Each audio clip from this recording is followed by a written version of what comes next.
ಏನ್ ಶಿಷ್ಯ ಎಕ್ಸಾಮ್ ಇತ್ತಂತೆ ಏನಾಯ್ತು? ಅಯ್ಯೋ ಏನ್ ಕೇಳ್ತ್ಯಾ, 30 ನಿಮಿಷ ಓದಿ ಹೋಗ್ 3 ಅವರ್ ಎಕ್ಸಾಮ್ ಬರ್ಬಿಟ್ಟು ಬಂದಿದೀನಿ. ವಾ ರಿಸಲ್ಟ್ 3 ದಿವಸ ಬಿಟ್ಕೊಂಡ್ ರಿಸಲ್ಟ್ ಬಂತು, 3 ಮಾರ್ಕ್ಸ್ ಬಂದೈತೆ.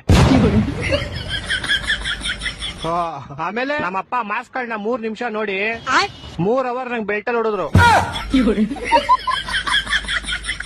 ನಿಂಗ್ ಲೈಫ್ ಅಲ್ಲಿ 3 ಅನ್ನೋದು ತುಂಬಾ ಆಗ್ಬರುತ್ತೆ ಅನ್ಸುತ್ತೆ. ಸಾಮಾನು ನಂಗ್ ಲೈಫ್ ಅಲ್ಲಿ ಏನೇನ್ ಕೆಟ್ಟದೈತೋ ಎಲ್ಲ ಹೋಗ್ಲಿ ಅಂತ 3 ನಿಂಬೆಹಣ್ಣು ತಗೊಂಡು ನಂಗ್ 3 ಸಲ ದೃಷ್ಟಿ ತಕೊಂಡು ರೋಡ್ಗೆ ಎಷ್ಟೇ ಅಪ್ಪ.